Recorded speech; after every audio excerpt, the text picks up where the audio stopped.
background, and with my background, we found a way to, look at the similarities we have and things we have in common. And Joel and I have some very, very, very deep and candid conversations on our bike ride. Just like, for instance, today we rode to Niagara Falls. That was about 40 miles. We rode to Niagara Falls and back. And in that, it takes about 2.5 hours, a little under 2.5 hours to do that ride. And we were discussing, of course, the incidents that happened on Hurdle with the folks who came into Buffalo and disrupted that peaceful protest. And Joe, man, he's a little bit more modest than I am, just to be honest with you. He's a little bit more modest than me because he literally, repudiated and, denounced the acts and the language that was used of the people who were, first coming into the city with weapons that could hurt and harm our constituents. And then, of course, with the atrocities that happened the other night at a local business, he also talked about his disdain and his this displeasure with what happened there. How he was appalled at the language that was used, and it's funny because there's a scripture in the Bible that talks about how a brother will brag for his brother. Don't you do the bragging yourself, but let your brother do it. And I'm not defending Joe, but a lot of folks, Joel is not a very talkative person. And of course, people think I am quite talkative, but get Joel on the trail and Joel will talk more than two-thirds of the way. But I mean, at the end of the day, Joel, he is an individual who I've come to respect a great deal because of his personal views and the views of his family that he's shared with me, and the views of his fiance. I mean, my goodness, his fiance is such a beautiful spirit. Carrie, she, if you don't let him get back to dinner with her, there's going to be another situation got to deal with in the city of Buffalo. But but Carrie, she also comes from a very diverse background. With, I mean, I'm not going to tell Carrie's life story and her business, but Carrie also comes from a very diverse background and wedding pictures. Is when you see the wedding pictures, you will see why Joel is so adamant about diversity and inclusion and coming together and coalescing around unity in our community. And it's not just all about Joel. It's about what we both stand for as it relates to unity in our community and how we both have agreed that what was done is intolerable and unacceptable on any level.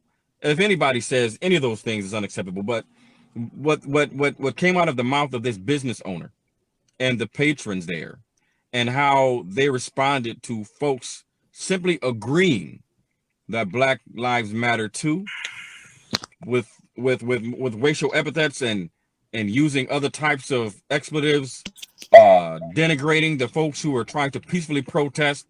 I am just so proud that the people of Delaware District came out and stood on the other side of the street and met them, and they clapped back, so to speak, in our vernacular, right? In the they clapped back and they said, "No, we're not tolerating this. You guys don't represent how we feel. Those folks live in a bubble, and what we need to do is burst their Mhm. bubble.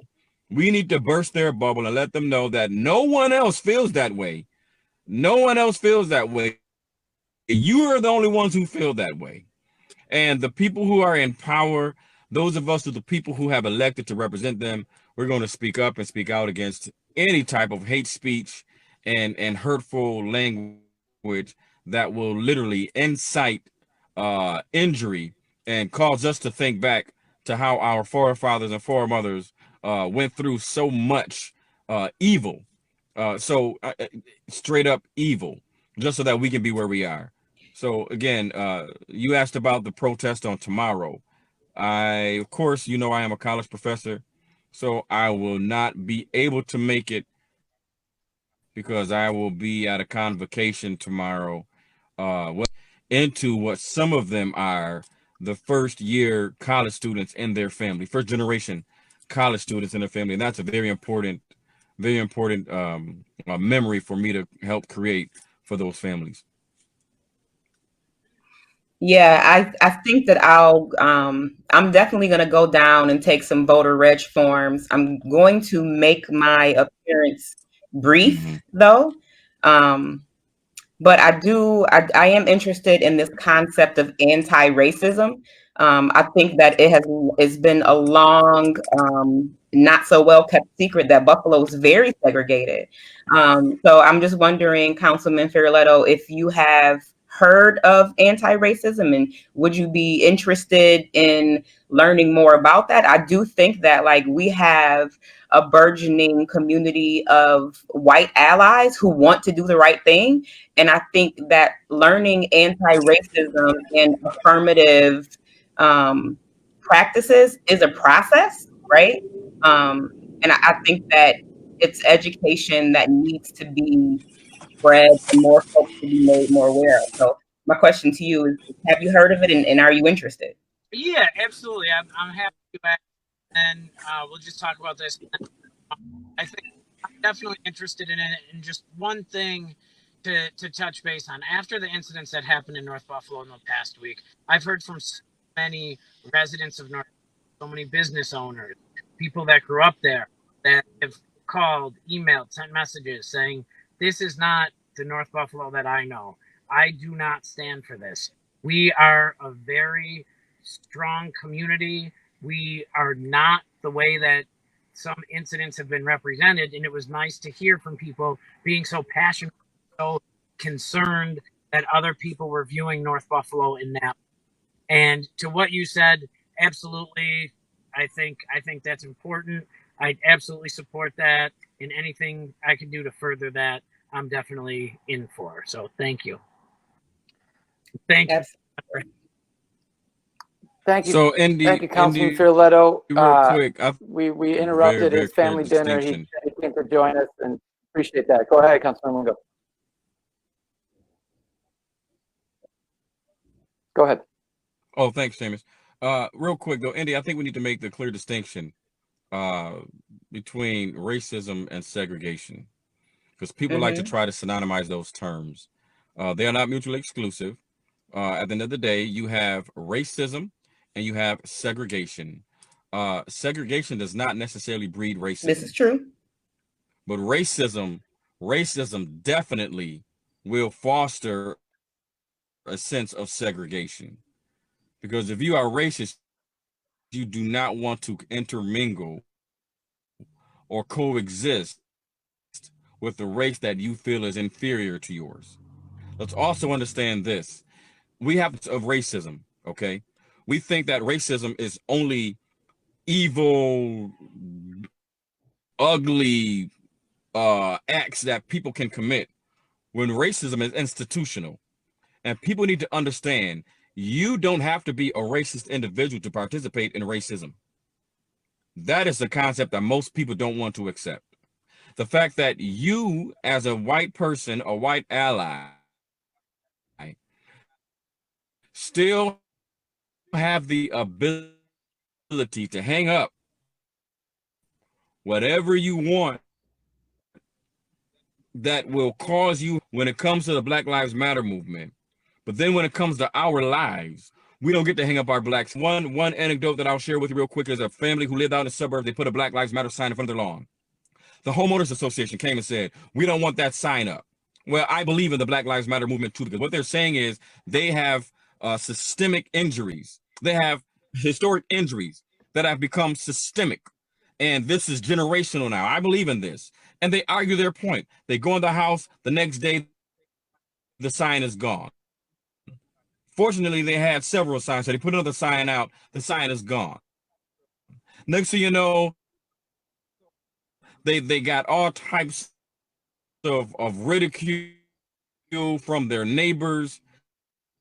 So what they did was they got tired of the ridicule. They got tired of the so all they had to do was pick up the sign and put it in their house and not have to worry about it anymore. That's blackness. We don't get to hang up what people hate about us that we can do nothing about.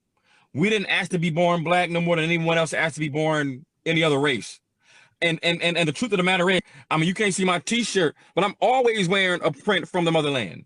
I mean, because at the end of the day, I want people to understand, when you see Councilman Wingo, I want you to see a black man and appreciate the fact that I'm just as much human as you are. Give me the same dignity and respect as you would anybody else. It hurt me to my heart to see Miss Williams the other day on that video be escorted off public property that she pays taxes to be on, because the officer said, well, you can't be over here.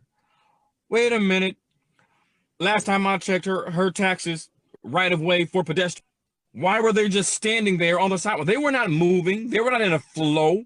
They were standing still, loitering. So if anyone was violating the law, they were. But yet the officer came over and escorted her away because she was recording their vitriol. She was recording their hate for black people. Come on, y'all.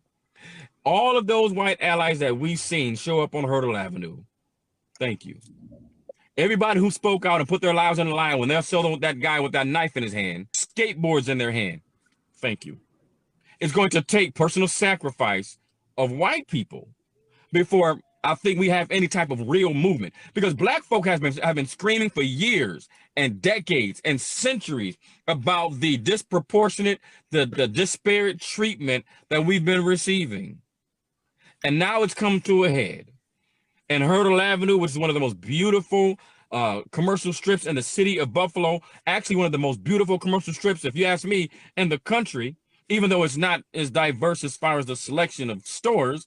I mean, we did have phenomenal expressions over there. And like Ms. Williams did state, she did receive a lot of hate from the community because they didn't feel they were ready for that type of ethnic product. We have a long ways to go. But the first step we need to take is to make sure that our white allies understand it's going to take some personal sacrifice.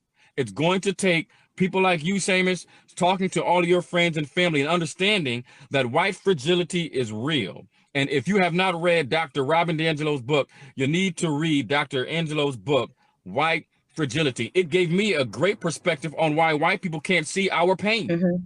It gave me a great perspective on why white people deny or have a problem with acknowledging our pain.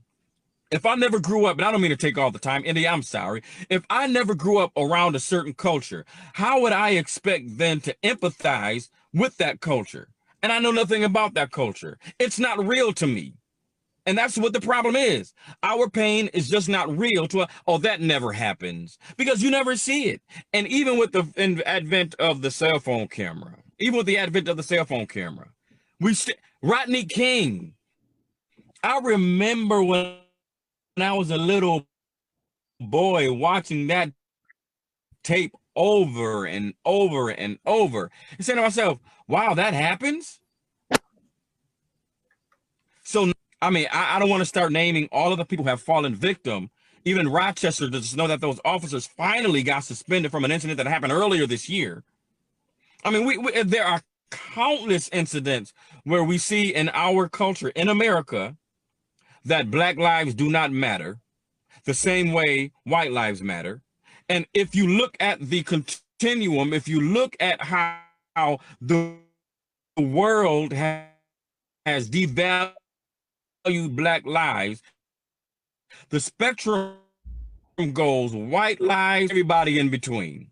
We are because how the media has portrayed us to be primitively animalistic. We have not been given a fair share, even in the portrayal in our history books. If you go back and look at our social science books back in school, you always see the pictures of these were Moors, these were kings and queens. These were people who had their own land, their own clans, their own countries, their own governments, their own institutions, their own schools, their own churches. These were Moors. They had turbans wrapped around their heads. But yet when you see them in the history books, the depiction is the slave masters are on the horses and the black folk with the black skin are walking. No, that was cultural. We have to understand a lot that has transpired over the years where the media has literally killed the black man before he even had a chance. And now that we're at this very, very, very pivotal moment in history,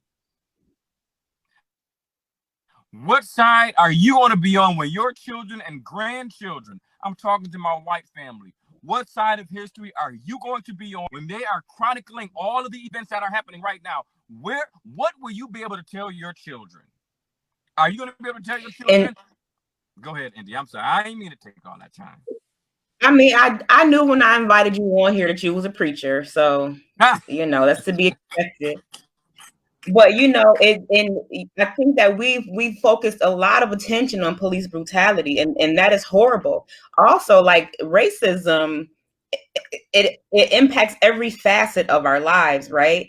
I am a nurse, and I know that health outcomes for Black people are far worse, right? Now I'm in housing. I know that there's discrimination in housing, and it's just sad. And I think that a part of this move of affirmation and liberation is going to require a shift in priorities, right? Like, I always had the utmost respect for Lovely Warren, the first Black woman mayor of a city, but what she failed that family, right? We have a saying like all skin folk ain't kinfolk. We got to do a better job. Our people we put in positions of power, and then we still see, the budgets don't match what the priorities should be. And we know that if we're going to create an environment of equity, not equality, because we'll never be equal, equity, we have to make more investments. Seamus told me to stay out the comments section, but sometimes I can't help it because it's crazy. The state awarded $1 million for the East Side Avenues initiative to 22 businesses, 50,000 a piece, to do renovations. And the people in the comments were saying, why are you wasting money on the East Side? Those people are only going to tear it up. This is the mentality of a lot of people in this place. And I love that folks are coalescing, and we have white people coming out and saying that this is wrong, but it's long overdue. And I don't want people to think by any stretch of the imagination that these people are the exception to the rule, right? The people who are the exception to the rule are the people who are brave enough and bold enough to say it out of their mouths. But there are many, many people who have these values in their hearts.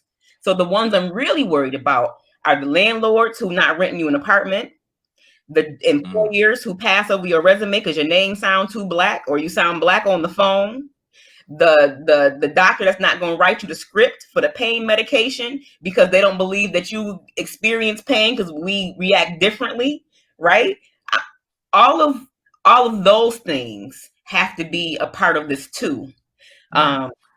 Yeah, India, I just want to say, India, for the record, that family, I gotta get going. I can hear them calling me now from the yard. So let me go back to the family get together. I will get in contact with you guys. You will be hearing from me. I know I will be hearing from you guys. Seamus, I know you and I will be working together on another front. But Indy, good to hear from you. And Councilman Ulysses Wingo, thank you so much for joining us. We, especially on short notice, we appreciate your time. And if not tomorrow, we will see you soon. All right, thank you. Bye-bye. And we're going to stay on the line here, India. If anyone, first of all, if anyone's just joining us, definitely a different kind of virtual slow roll tonight. We had some technical difficulties with our video from this past Monday's ride. What we normally do right here on Thursday nights is show footage of Monday night's ride, look back on it, have guests from along the way. We had a great ride. It was awesome. Niagara Frontier Food Terminal to the Outer Harbor.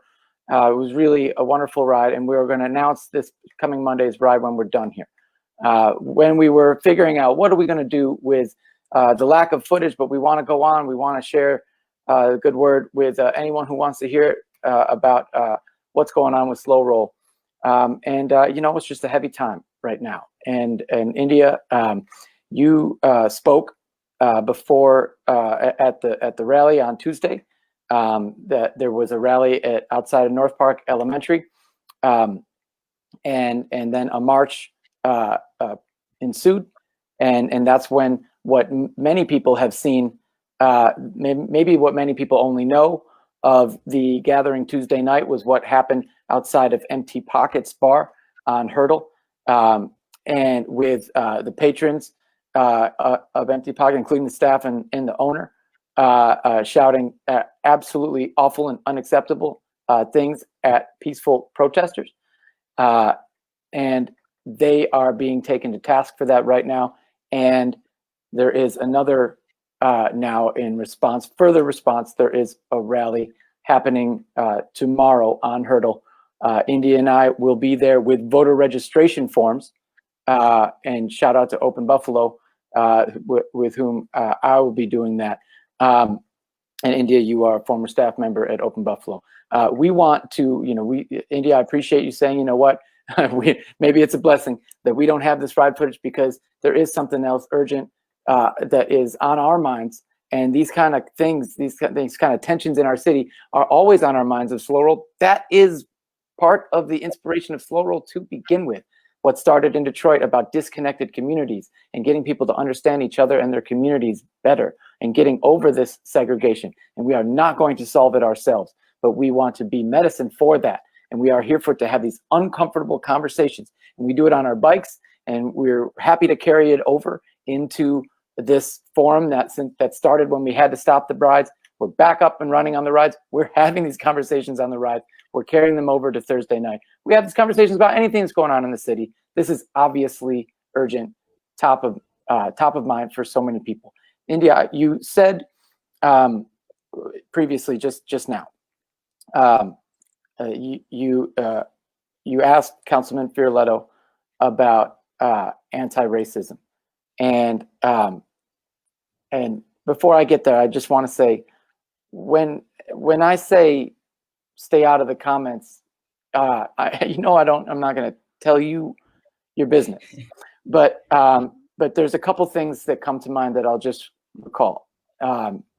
First of all, a great advice carried from that a friend shared with me. That's an old axiom of that there are inside us all is a light wolf and a dark wolf, and the one you feed is the one that grows. And what I've been saying over the last couple of days, sharing your words from the rally on Tuesday, sharing the words of Idris Wajed, of what he posted on Facebook last night, getting real about this, is that what we need to do right now, as always, but especially right now, is we need to look to the light, and we need to feed the light wolf. And there is so much light inside of you, and there is so much light inside of our community.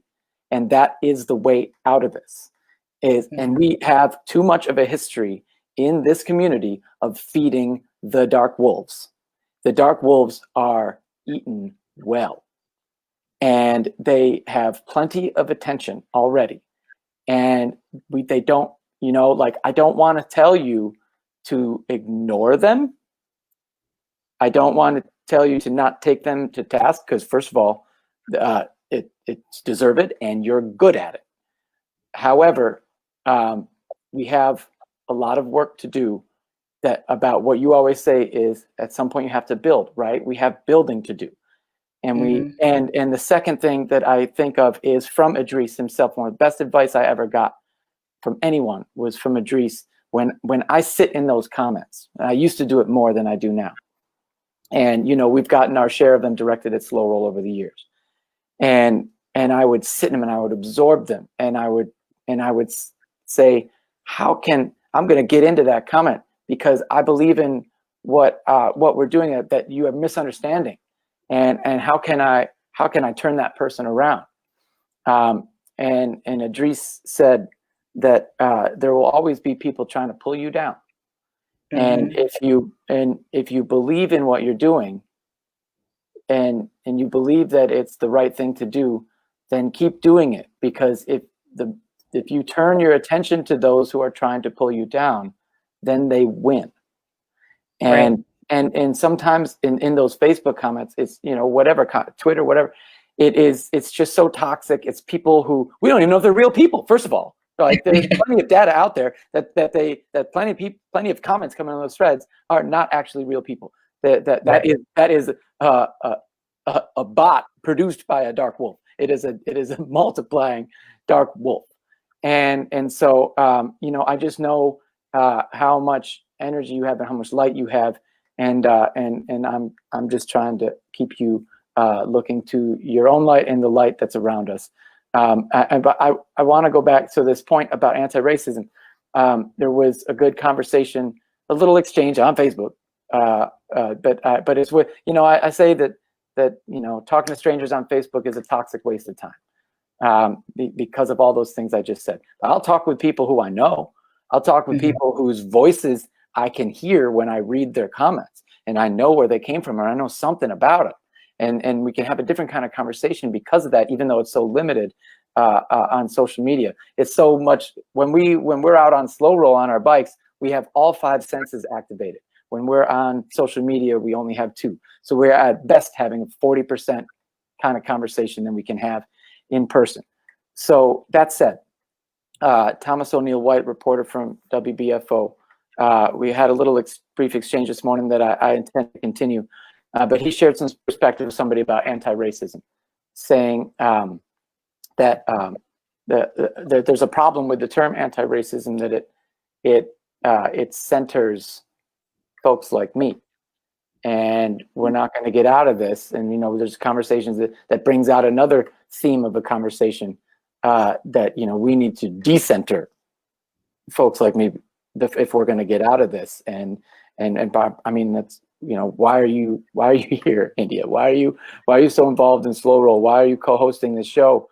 I'm trying to stay in the conversation while getting out of the middle of it in general, right? Like, how can we stay in this space of making change and building the beloved community? But how can I stay in there but get out of the way, right? And so, is that a problem? This is just a new thought as of today. It's like the challenging of the term anti-racism. So, just an interesting perspective. But you're invoking it, saying no, we need to stay in that a little bit. Yeah. Yeah, so I know which exchange you're talking about. Actually, there was a Twitter or Instagram post where a person was saying that, like, the draw for liberal whites about anti-racism is because it does center them. However, I assert that if a person has a unique learning style and you know that they are a tactile learner, you provide them with things that they can manipulate manually because that's how they learn. So if the theory is that white people like to be the center of everything, then it makes sense that, like, if you are trying to teach them how to be anti-racist, right, which is different than not being racist. You're not unlearning racism. You're teaching them to be anti-racist. So that means that when you're at Thanksgiving and your uncle says something inappropriate, like, you feel comfortable checking your uncle, right? It means that if you are in a position of power and you know that certain demographics of people are being kept out of that, you affirmatively say, like, where's the diversity here, right? Like, I mean, it's just me and my small opinion, but I don't think there's anything wrong with that. I think you have to meet people where they're at. And when it comes to social justice, there's a spectrum. People enter it at certain points. And you have to just be patient and allow that process to happen. I even myself think that, like, I'm not woke enough. Like there are people who are, I get it wrong a lot of times, right? I misstep, I make mistakes because I'm a human being. And I think that our movement sometimes has a tendency to be so purist that we throw people away before we've even had a chance to love on them enough to help them grow. So I prefer to not get caught up in like what you call it. I don't give a crap what you call it. We know what the point of it is. So that's my take on it. Yeah, and I kind of chimed in with Thomas, just saying, like, hold on a second, like, and I wasn't the only one. That you know, it seems like sometimes, so I'm in. You can berate me all day. You can tell me that I'm doing it wrong, but you're not gonna scare me out. Like, I'm in. Why I challenged that, saying, hold on a second. Now it's not okay to be anti-racist. Now that term's no longer good anymore. Like, that kind of conversation is not gonna chase me out. But we're trying to bring a lot of people in right now, right? Who aren't in. We need them. We need more people in. And so if it's like, it seems like sometimes the goalposts move.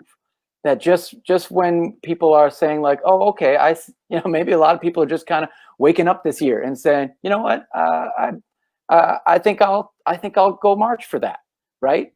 And I will show up for that.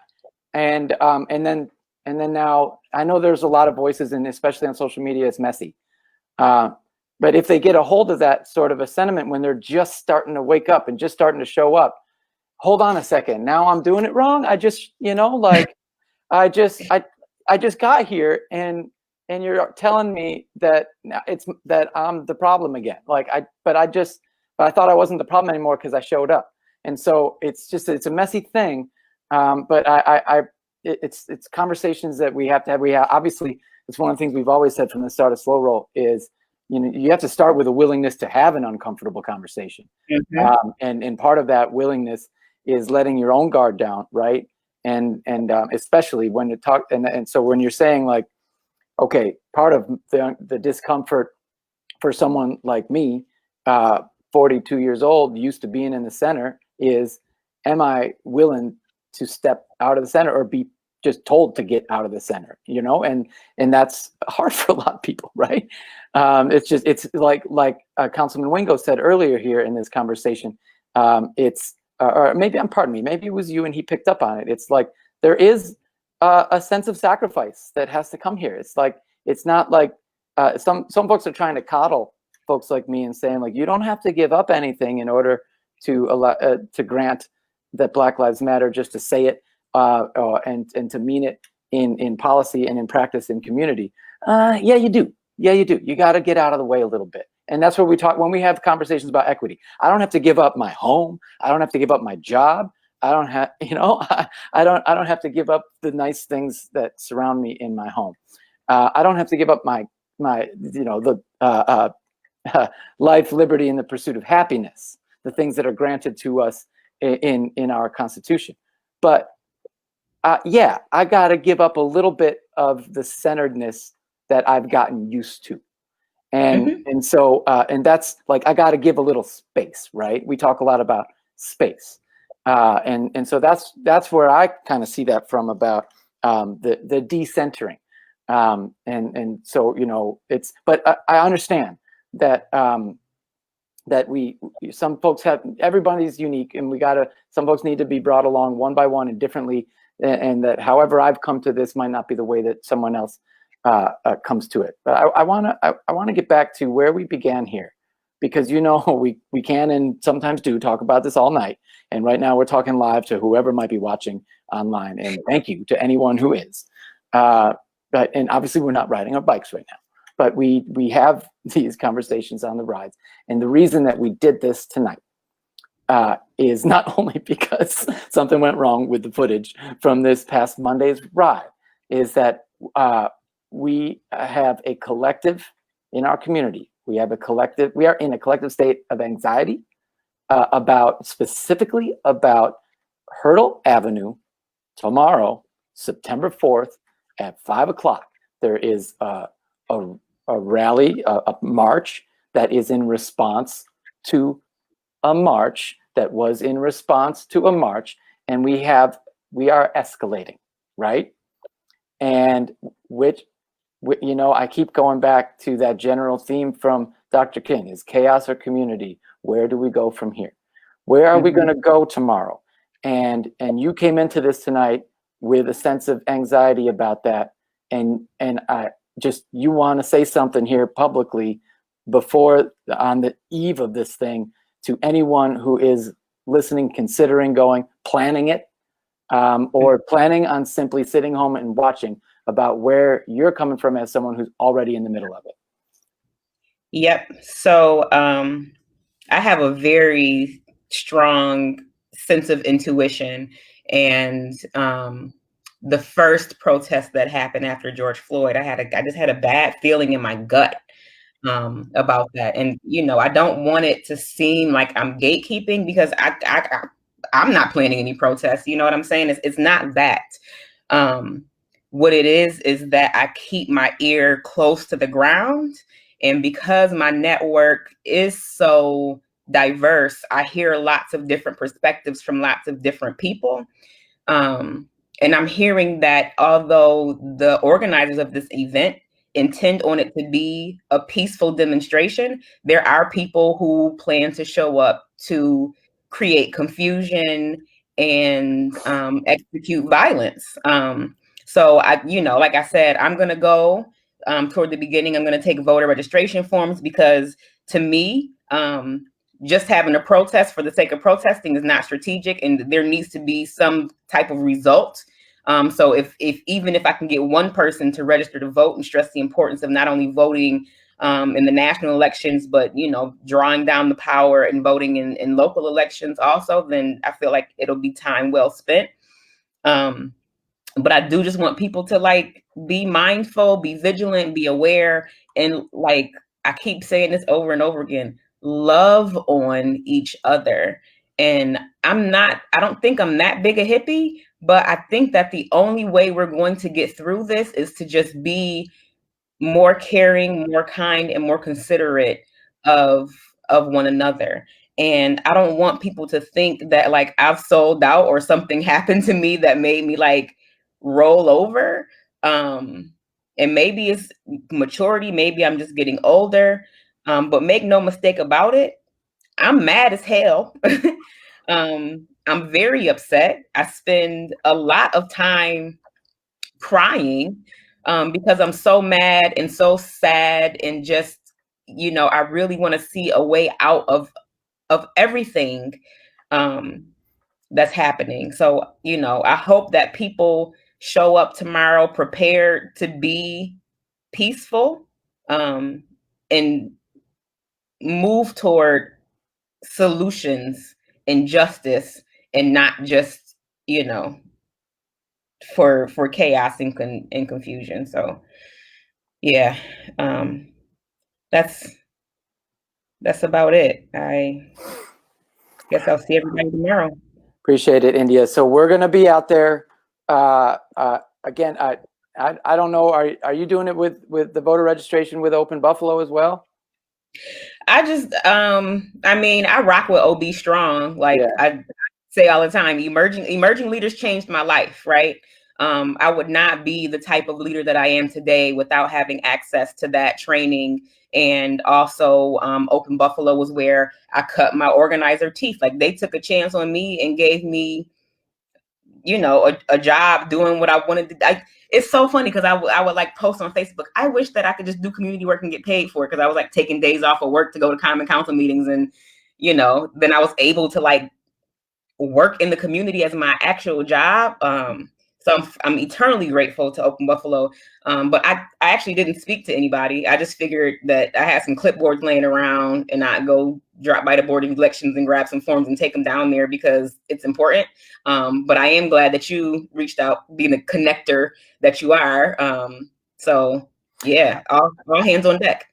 Shout out to Open Buffalo. They they reached out to me. I'm honored to be in that Emerging Leaders program currently, and they reached out to the group and invited everyone, if they are so compelled, to help and to volunteer for voter registration, and I jumped on it because and of course I'll make clear here, as they did in the email, especially as they're bringing in new people to the organization in this way.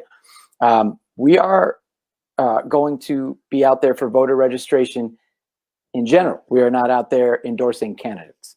Right. Like we are a slow roll here, 501c3 nonprofit. We are not endorsing candidates, but we surely will endorse voting. We will endorse the franchise. of voting. And I'll throw another shout out to our producer here, Mark Odian, who's involved in a rock, rap, and register movement event. I haven't wrapped my head around it all yet. There appears to be a lot to it, and we're going to get behind that too with Slow Roll. And we're working on right now having one of our upcoming rides just being about voter registration, because it's great to show up for these things. It's great to voice your concerns on social media. It's meaningless if you don't vote. And so if you can, use your voice on these other platforms, and what is the purpose of using your voice in these other platforms if you're not voting, like if you're not going to do that part yourself? And so I don't know, like we talked about, like what's in store for tomorrow on Hurdle. We don't know. We're concerned. We, Slow Roll, have provided traffic support for many marches over the past few months, and we are honored to do that. And we've done it for many different community leaders and organizations, from Betty Jean Grant and We Are Women Warriors on the East Side, to Allies for Black Justice and LGBTQ community downtown in Allentown. We're here for that. We always say that we will provide that support for organized marches that are committed to nonviolence. And tomorrow, I personally am going for voter registration. There's a place for all that. Nobody reached out to us, first of all, and I encourage anybody who's doing anything like that to email slowrollbuffalo@gmail.com. And we will have a conversation before we accept the invitation, because we are committed to nonviolent action. That said, we're going tomorrow. We're going to have our clipboards for voter registration, because while we appreciate people showing up, we want to not just show up, but follow up, right? Like, a friend always says, don't just tweet about it, be about it. And so, I don't know how many people there are who can't hear that and say, oh yeah, I've done that, right? Like, I've spouted off on social media without doing the work, right? And we know, you're established in the community for doing the work, India. So maybe I'm looking more in the mirror when I say that. But I know that there are a lot of people who can relate. So we're going to show up, we're going to do the work, and we're going to look to the light. And the one thing that we know that we can see when we look into the light, and that's voter turnout. That's in the light. I want to say also, so that's just for tomorrow. And India, I appreciate you saying, let's just talk about this right now, right? Like, blessing in disguise for that footage not being there for Monday, because it's just not top of mind for us right now, as wonderful of a ride as that was. We're going to have another ride next Monday. So let's talk about that too. Mark, I don't know if you have that graphic ready yet. I can't entirely see it myself. But as we always do when we close out these virtual Slow Roll, I say it like it's some sort of long-standing tradition, but we have been doing this for a few months. We're into our second month of the Redux of 2020 rides, actually having public group rides again, free and inclusive. There it is. Thank you, Mark. This coming Monday is our annual Labor Day ride, and we're going to be on Hurdle. At least we plan to. Who knows what's going to happen in the next few days? There have been so much action on Hurdle just in the past few days, and a week ago, none of it had really been planned.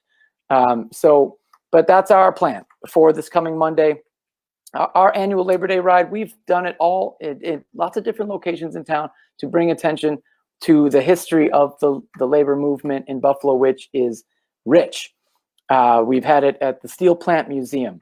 We've often had it downtown. When we're big, pack of thousands of people, and we have a Monday that's a holiday where so much is closed, that's a great opportunity for us to ride downtown. where we can enjoy downtown while being less disruptive than we otherwise would if it were a usual Monday night. So we've had it at places like Big Dish Brewery, which harkens to the labor of the Erie Canal. This is perhaps a new tradition of moving this over to the Colored Musicians Club, one of our favorite venues that we've been at many times over the years with different themes tied to the annual Jazz Fest. And in this case, the Colored Musicians Club was born out of the need for 100 years ago for Black musicians to start their own union because they were not welcome in Buffalo's musicians union. And so they started their own union and they got a home for it. And the club, which has been in its current location for 80 years or more, it's been around. They just celebrated their centennial as an entity a couple of years ago. But this particular location at Broadway in Michigan, they've been at since I believe 1933. I'm shooting off the top of my head there. And we're going to first ride past the original locations over on Clinton Street. But again, just when we talk about the labor movement in Buffalo, this is a chapter of it. And what we have, this beautiful organization entity that remains today of the Colored Musicians Club. What an amazing organization it is. And unfortunately, we can't go in and enjoy music at the club right now, right? But hopefully sometime soon we will. We won't have the after party with George Scott Big Band like we normally do, but we will have George Scott, the former president of the club, still on the board, who's also involved with the African Heritage Corridor right there on Michigan. So we're going to start there from the club, and we have traced a 15-mile route that will pass many locations of significance to the past, present, and future of the labor movement in Buffalo. And that includes healthcare workers, steel workers, teachers, firefighters. The newest union in Buffalo that I know of is Spot Coffee on Hurdle. We're going to go past Spot Coffee on Hurdle. We're going to go past the old Perks location at Elmwood and Bryan after we go past the old Children's Hospital. And we'll go past the new at the medical campus in salute of all of our healthcare workers and all the attention that they deserve now, for sure. So we're going to go past the Perks, which closed because the workers organized and said they wanted to start a union, and the owner said he'd rather close the whole business than have a union. We're going to go past Spot on Hurdle, and we're going to end at Freedom Wall. We're going postal workers too. Got to give a shout out. We're going to go past a few post offices, and our 15-mile ride will end at the Freedom Wall. And certainly there is plenty of labor movement history in the 28 leaders, civil rights leaders on the Freedom Wall. I'll put you on the spot, India, but the first one that comes to mind for me is Dr. King, and the fact that he was assassinated in Memphis while supporting sanitation workers' strike. And so I wonder if you, again, putting you on the spot here, but when you think of civil rights, the intersection between civil rights and the labor movement, I don't know if you reflect on anyone directly who's on the Freedom Wall, but I'm sure a lot comes to mind.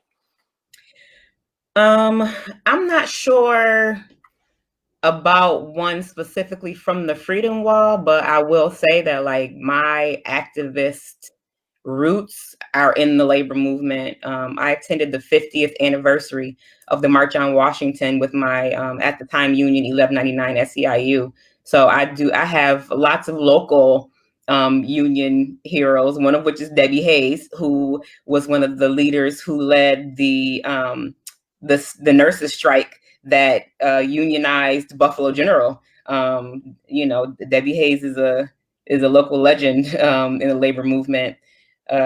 So yeah, I'm excited for next Thursday's show. Maybe I'll call some of my union friends and see if anybody wants to jump on and talk about the labor movement. I was a member of the Coalition of Black Trade Unionists, and yeah, there's a lot to this labor conversation. I like it already.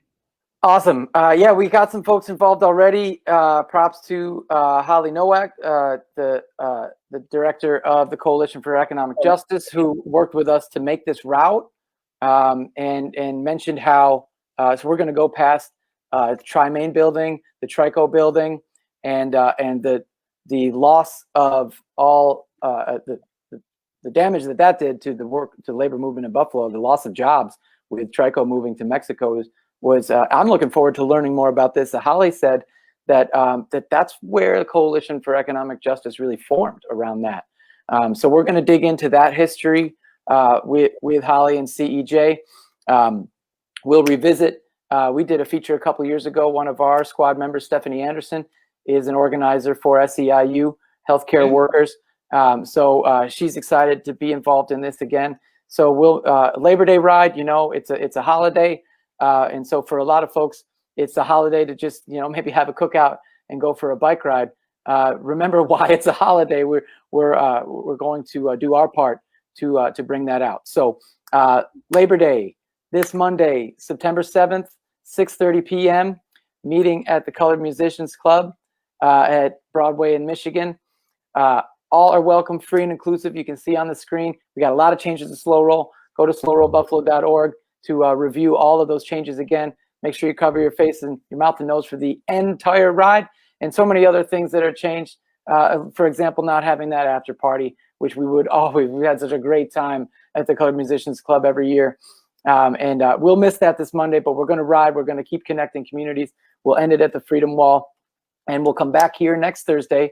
And let's hope, India, that our footage is great and we can show the footage of the ride. And let's hope that we're not in a similar state of anxiety about whatever is going to happen the next day in our streets.